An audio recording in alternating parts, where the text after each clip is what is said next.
11 April সুদানের তত্ত্বাবধায়ক সরকার গঠনের শেষ দিন, কিন্তু র্যাপিড সাপোর্ট ফোর্স নামের একটা প্যারামিলিটারি ইউনিটকে আর্মিতে কিভাবে ইন্টিগ্রেট করা যায় সেটা নিয়ে দুইজন পাওয়ারফুল মানুষের মধ্যে জ্ঞানজাম লেগে যায়। আর এটার জন্য সেদিন তত্ত্বাবধায়ক সরকার গঠন পিছিয়ে গেল। আর এর পর দিন হুট করে সুদানের রাজধানী খার্তুম থেকে 436 কিলোমিটার উত্তরে মারউই বিমানবন্দরে আরএসএফ এর একটা বিশাল ইউনিটকে ডিপ্লয় করা হয়। ইনস্ট্যান্টলি সুদানের মিলিটারি তাদেরকে এয়ারপোর্ট থেকে সরে যাওয়ার আদেশ দেয়, কিন্তু সেটার কোনো রিপ্লাই আসে না। আর একই দিনে সাউথ দারফুর থেকে প্রচুর ভারী ওয়ার ভেহিকেল সুদানের রাজধানী খার্তুমের দিক নিয়ে আসতে থাকে আরএসএফ। আর 13 এপ্রিল ফাইন্যান্স মিনিস্টার আরএসএফ এর লিডার মোহাম্মদ হামদিন দাগালোর সাথে মিটিং এ বসেন। আর এই দাগালো তাদের নিশ্চিত করে এটা নিয়ে ভয় পাওয়ার কিছু নেই, তারা কোনো যুদ্ধের দিকে যাচ্ছে না। কিন্তু তারপর দিনই বিশ্বের সব সংবাদ মাধ্যমে খবর আসা শুরু করে খার্তুম আন্ডার অ্যাটাক। রয়টার্সে খবর আসে আরএসএফ খার্তুম এয়ারপোর্ট দখল করে ফেলেছে। সুদানের পররাষ্ট্রমন্ত্রী বলেন জেনারেল বুরহান আরএসএফ কে বিদ্রোহী গোষ্ঠী হিসেবেও ঘোষণা করে দিয়েছে। আর 16 এপ্রিল একদিনের মাঝে সুদানে প্রায় 400 জন সিভিলিয়ান মারা যায়। সব এম্বাসি তাদের অফিসগুলো বন্ধ করে দেওয়া শুরু করে, রাজধানীর প্রায় সব হাসপাতালই একদিনের মধ্যে বন্ধ হয়ে যায়। ইভেন জাতিসংঘ পর্যন্ত হেল্প করা থেকে পিছিয়ে আসে। সুদানের একজন সিভিলিয়ানের ভাষায় never seen anything like this. তাদের এই রিসেন্ট ইভেন্টের পেছনে আসে দুইজন মানুষের নাম, আর তাদের নিয়েই আজকের এই video.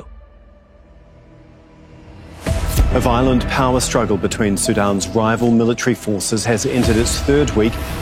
Hundreds have been killed. Situation in capital Khartoum and areas around it remain volatile.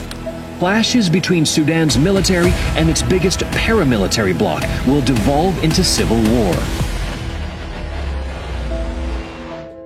একবিংশ শতাব্দীর শুরুর দিকের কথা। সে সময় সুদানের প্রেসিডেন্ট ওমার আল বাশিরের দুর্নীতি আর সাম্প্রদায়িক আচরণের বিরুদ্ধে বিদ্রোহ ঘোষণা করেছে নন আরব ট্রাইবগুলো। তারা যেখানেই পাচ্ছে সেখানেই আরব ট্রাইবের মানুষদের হত্যা করা শুরু করে। ওয়েস্ট দারফুর সুদান মাহারিয়া ট্রাইবের একটা ক্যারাভান উট ব্যবসার জন্য পাশের এলাকায় যাচ্ছে। তাদের সাথে আছে প্রায় 100-রও বেশি মানুষ আর শখানেক উট। তাদের সাথে আরো ছিল মোহাম্মদ হামদান দাগালো, মাহারিয়া ট্রাইবের প্রধানের ভাতিজা। কিন্তু সন্ধ্যা পার হতেই গোলাগুলির শব্দ, দে আর আন্ডার অ্যাটাক। এই এক সন্ধ্যায় হামদান দাগালের পরিবারের 60 জন মেম্বার খুন হয়। আর আজকে থেকে ফিরে তাকালে এই এক সন্ধ্যায় এর পরবর্তী 20 বছরের সুদানের ফিউচার শেপ করেছিল। সেদিনে ম্যাসাকার থেকে অলৌকিকভাবে বেঁচে যাওয়া মোহাম্মদ হামদান দাগালো এবার প্রতিশোধ নেবে। এরপর সে যোগ দিল জানজাউইতে। এরা বিভিন্ন আরব ট্রাইবের মেম্বারদের সমন্বয়ে গঠিত একটি মিলিশিয়া। পুরো দারফুর আর চ্যাড রিপাবলিকের বিভিন্ন অঞ্চলে তারা অপারেশন চালায়। প্রেসিডেন্ট বাশির দারফুরের বিদ্রোহ আটকানোর জন্য তখন এই জানজাউইদ মিলিশিয়ার হেল্প নিয়েছিল। আর এ সময় তার চোখে পড়ে মোহাম্মদ হামদান দাগালো। রুথলেস আর এফিশিয়েন্ট অপারেশনের জন্য খুব দ্রুত তিনি কমান্ডারের পজিশন পেয়ে যায়। আর এরপর থেকেই সে পরিচিতি পেয়ে যায় প্রেসিডেন্ট বাশিরের এনফোর্সার হিসাবে। আর দারফুর রেবেলিয়নের সময় দাগালোর সাথে পরিচয় হয় আব্দুল ফাতাহ আল বুরহানের, একজন পুরোপুরি মিলিটারি ম্যান। একজনের হাতে জানজাউইদ মিলিশিয়া আর আরেকজনের হাতে সুদানিজ আর্মি। এই দুইজন মিলে 2003 থেকে 5 সালের মধ্যে দারফুরে প্রায় 3 লাখ মানুষকে হত্যা করে। দারফুর রেবেলিয়নকে প্রায় গলা টিপে মারে। আর তাদের বিরুদ্ধে ওয়ার ক্রাইমের অসংখ্য কেস ওয়ার ট্রাইব্যুনালে এখনো ঝুলে আছে।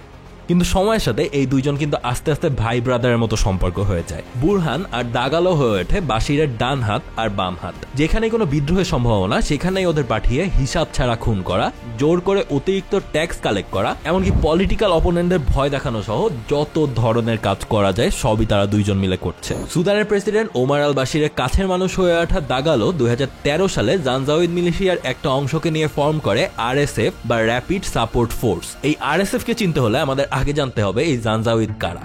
জানজাউইদ শব্দটার লিটারালি মিনিং করে ঘোড়ার পিঠে চড়া শয়তান। হিউম্যান রাইটস ওয়াচে এদেরকে বলা হয়েছে men with no mercy. Darfur রেবেলিয়নে খুন, ধর্ষণ, কিডন্যাপিং এমন কোনো কাজ নাই যেটা তারা করে নাই। গ্রামের পর গ্রাম জ্বালিয়ে দিয়েছে। 15 মিলিয়ন মানুষ তাদের কারণে ঘর বাড়ি ছাড়া হয়েছে। আর এদেরকে নিয়েই প্রেসিডেন্ট বাশিরের প্রোটেকশনে 2013 সালের আরএসএফ গঠন করে মোহাম্মদ হামদান দাগালো। আর এটার পেছনে আরো একটা উদ্দেশ্য ছিল, খুব ইজিলি বোঝা যায়, আরো একটা বিদ্রোহ দমন করা, নুবা মাউন্টেন রেবেলিয়ন। এবং সেটা করতে গিয়েও হাজার হাজার মানুষ মারা যায়। এমনকি ইয়েমেনে চলা সৌদি আর ইরানের প্রক্সি ওয়ারেও আরএসএফ সৈন্য সাপ্লাই দেওয়া শুরু করে। এর পাশাপাশি প্রেসিডেন্টের সাপোর্টে দারফুর রিজিয়নে রাইভাল ট্রাইবদের বেশ কিছু গোল্ড মাইন নিজের দখলে নিয়ে ফেলে দাগালো। প্রেসিডেন্ট বাশির বেসিক্যালি আরএসএফ কে নিজের একটা পার্সোনাল আর্ম ফোর্স হিসেবে ব্যবহার করা শুরু করে। আর এসব ছাড়াও তার আরো একটা এজেন্ডা ছিল যে সুদানিজ আর্মি যদি কখনো রেবেল করে তাহলে তাদের বিরুদ্ধে ফাইট করার মতো আরো একটা ফোর্স যেন তার নিজের হাতে থাকে। ভয় পাওয়াটা স্বাভাবিক, কারণ সে নিজেও 1989 সালে এরকম একটা সেনা অভ্যুত্থান দিয়ে কিন্তু সুদানের ক্ষমতায় এসেছিল। আর আমার পাকিস্তান নিয়ে করা ভিডিওটা দেখলেও বুঝতে পারবেন মিলিটারির হাতে এতটা পাওয়ার চলে গেলে সেটা কিন্তু যে কোনো রাজনৈতিক ফিগারের জন্য একটা আশঙ্কার বিষয়। দাগালোর পলিটিক্সে আসাটা যেরকম ফ্ল্যাশি, জেনারেল বুরহানের ঠিক ততটাই সিস্টেম্যাটিক। 2000 সালে দারফুর পোস্টিং তার ক্যারিয়ারের মোড় ঘুরিয়ে দেয়।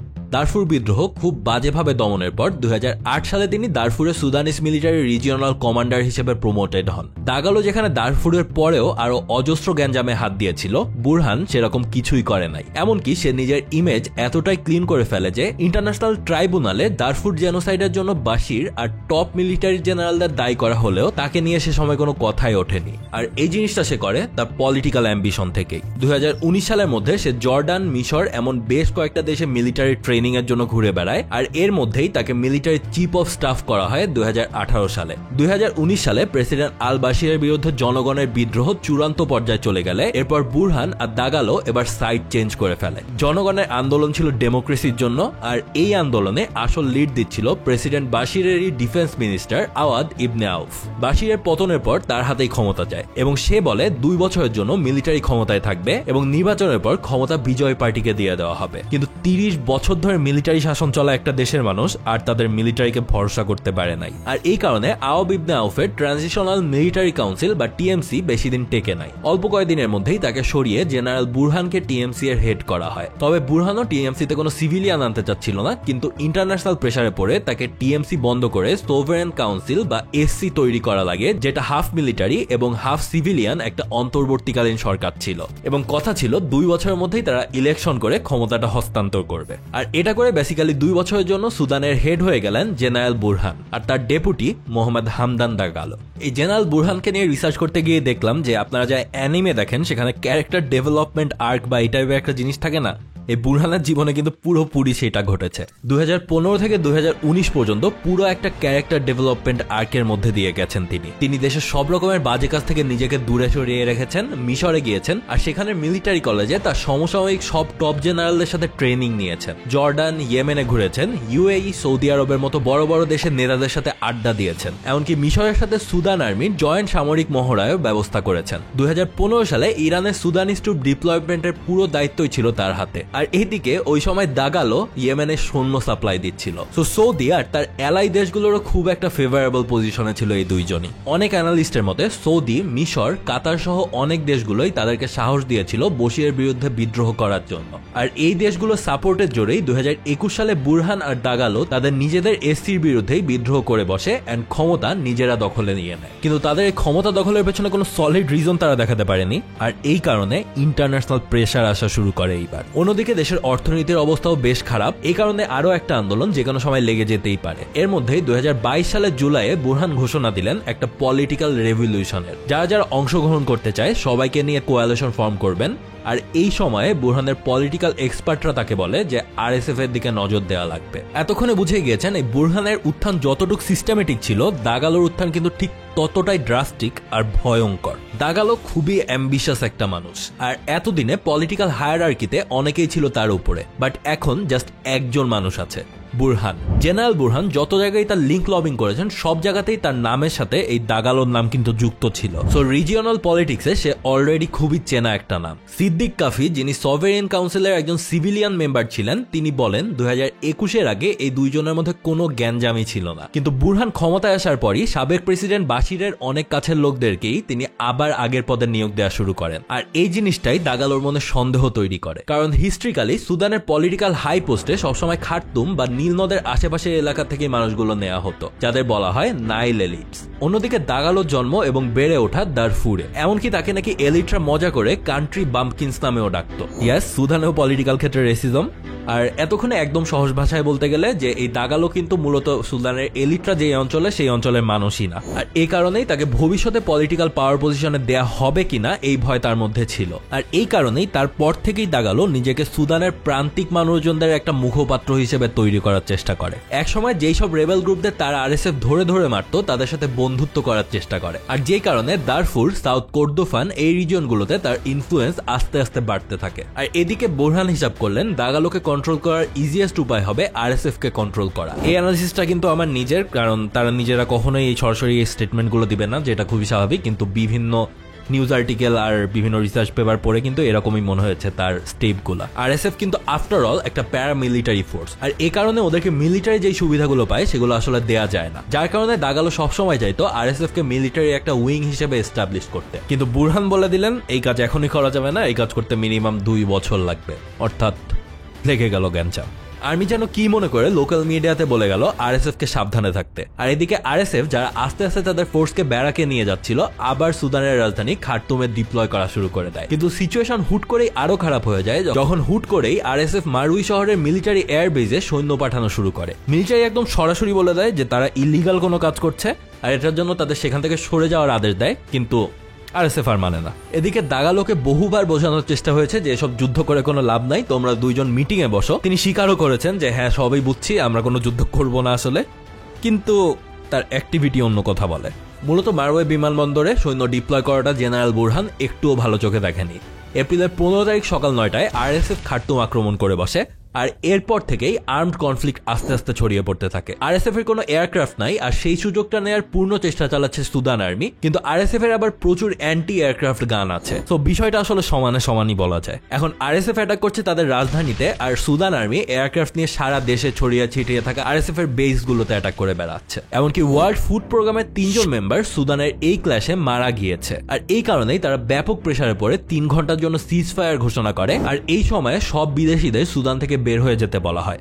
এমনকি এই ভিডিও করার সময় সুদানে থাকা বাংলাদেশিদেরও ফেরত নিয়ে আসার কথা জানিয়েছে বাংলাদেশের পররাষ্ট্র প্রতিমন্ত্রী শাহরিয়ার আলম। কিন্তু একই সাথে বাংলাদেশ আবার 1500 জন সৈন্য পাঠাচ্ছে ইউনাইটেড নেশন পিস কিপিং মিশনের আন্ডারে। এমনকি এখন পর্যন্ত সুদানের এই 2 পার্টি প্রায় 3 বার সিজ ফায়ার বা যুদ্ধবিরতি ঘোষণা করেছে, কিন্তু কোনোবারই তারা সেটা মানে নাই। আর এই কারণে ইউনাইটেড নেশন তাদের সব ধরনের হেল্পিং অপারেশন বন্ধ করে দিচ্ছে, মিশর তাদের সৈন্য ফেরত নিয়ে এসেছে, আর রেড ক্রসও মেবি বন্ধ করে দিতে পারে যে কোনো দিন। বেশিরভাগ প্রতিবেশী দেশই বর্ডারগুলো ক্লোজ করে দিচ্ছে। 2 দলের হেডের কোনো কথাবার্তাতেই আসলে মনে হচ্ছে না যে কোনো একজন মারা যাওয়ার আগে আসলে এই যুদ্ধ কোনোভাবেই থামবে। আরএসএফ এর কারেন্টলি অ্যাক্টিভ মেম্বার প্রায় 1 লাখ, আর সুদানিজ আর্মির প্রায় 1,09,000। 24 তারিখের হিসেবে প্রায় 400 জনেরও বেশি মানুষ মারা গিয়েছে, প্লাস আল জাজিরার রিপোর্টে বলা হচ্ছে খার্তুমের 41টার মধ্যে 30টা হসপিটালই বন্ধ করে দেওয়া লেগেছে ক্ল্যাশের জন্য। একদম সহজ কথায় এই দেশের ফিউচার এখন কি হবে সেটা অনুমান করা খুবই টাফ, কিন্তু একটা জিনিস খেয়াল করবেন, ঠিক যেই সময় মিডল ইস্ট রিজিয়নের স্ট্যাবিলিটির দিকে যাচ্ছে ওই সময়টাতেই হর্ন অফ আফ্রিকা বলে ডাকা এই রিজিয়নে একটা গ্যাঞ্জাম লাগা শুরু হয়েছে। আর এই গ্যাঞ্জাম যদি চলতেই থাকে তাহলে কিন্তু ওয়ার্ল্ডের ফোকাসটা সরিয়ে রাখার মতো আরো একটা অঞ্চল তৈরি হয়ে গেল। তো একদম রিসেন্টলি প্রায় এরকম একটা গৃহযুদ্ধ লেগে যাওয়ার জন্যই মূলত এই ভিডিওটা বানানো। নেক্সট দিনগুলোতে যদি ইন্টারেস্টিং আরো কিছু হয় তাহলে হয়তো আরো ভিডিও আসতে পারে, আর সব সোর্সগুলো আমি দিয়ে দিব ডেসক্রিপশন বক্সে। আর একটা ইন্টারেস্টিং ব্যাপার হচ্ছে, আমি এই ভিডিও নিয়ে যখন রিসার্চগুলো করছিলাম তখন সুদানের একটা ওয়েবসাইট ছিল যেখানে তাদের এই লাইভ আপডেটগুলো ডেইলি দেওয়া হচ্ছিল। ইভেন লাস্টের দিকে যে আমি একেবারে লাস্টের দিন খেয়াল করলাম যে সেই ওয়েবসাইটটা এখন পুরোপুরি ডাউন, অর্থাৎ বুঝতেই পারছেন তার ভেতরে এখন ভালো মতনই গ্যাঞ্জাম হচ্ছে, আর সেইটা কাভার আসলে ইন্টারন্যাশনাল মিডিয়াগুলো ছাড়া আর কারো করার মতো অবস্থা নাই। তো তারপর সোর্সগুলো দেওয়া থাকবে, আপনারা গুগল করেও দেখতে পারেন বিভিন্ন রিলায়েবল সোর্সে। তো that's all for today, until my next upload, have a good week.